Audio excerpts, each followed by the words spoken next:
going to talk about downward facing dog. The Sanskrit name for downward facing dog is Adho Mukha Svanasana.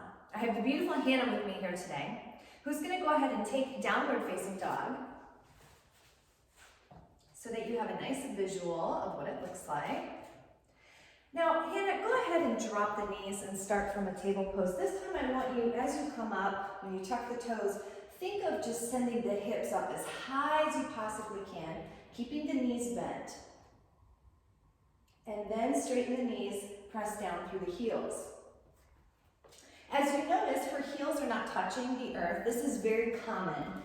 A lot of times this happens because the hamstrings are really tight.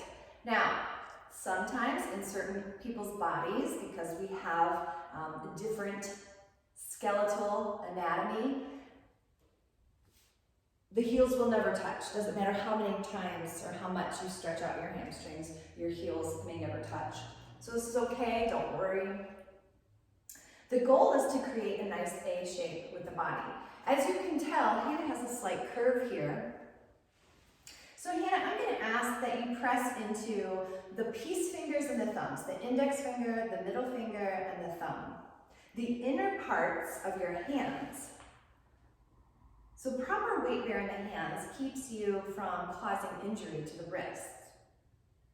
And then as we press into the inner parts of the hands, we might even be able to lift the pinkies.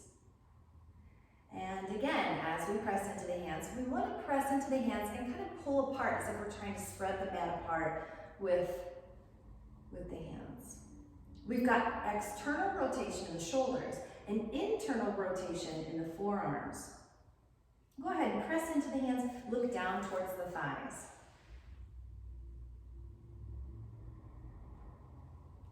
She looks beautiful. Thank you so much, Hannah. You can take a rest.